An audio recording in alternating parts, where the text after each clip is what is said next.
originally got the car, and it was to be a driver and something that me and my girlfriend could work on together and kind of do as a pair.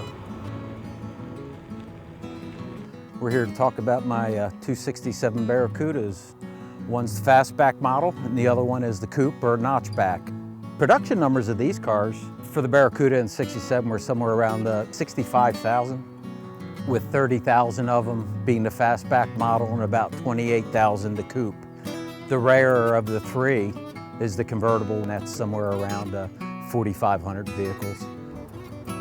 I got into Mopars in the late 70s. I was in my early teens. A friend of mine down the street, David, had a Roadrunner, and I'd go down and work on the car and hang out with him, and he taught me the trade. He taught me brakes and clutches, rebuilding engines, some body work, some paint work.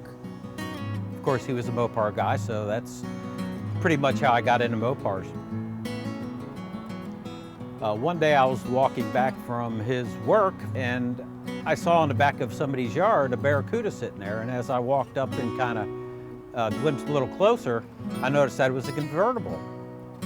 So one of the very first cars that I ever owned was the 67 Barracuda convertible that I found sitting in somebody's backyard for $300. The black car I've had for 4 years. The white car I've had just about a year. Both of them were pretty rough shape when I picked them up, but complete cars, which certainly made it worth the investment of time and money. Some of the things that I have done myself are the body work, stripping the car down, the paint work, rebuilding the engine and transmission, doing pretty much all the mechanical work on the car itself. Recently in the black car, I've replaced the front seat covers with legendary upholstery. The thing about the A-bodies is that they don't make a whole lot of repop parts for them. So you have to scrounge all over the nation to try to acquire the parts that are needed.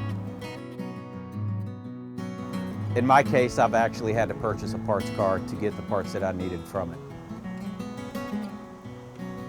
Some things in particular about the 67 models in Plymouth in general is this is the first year that they offered real performance packages with their cars as far as the complete car.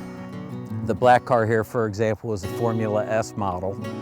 It has some handling and performance things with it, including a 273 4-barrel motor, sway bar suspension, the Kelsey Hayes 4-piston calipers in the front, the single resonator in the back, which in this car is still all original to the car. So both of these are fairly rare in their own standings, which is kind of why I grabbed onto them. It is nice to see that the second generation 1967 through 69 Barracudas are really starting to pull and get the recognition that they so deserve.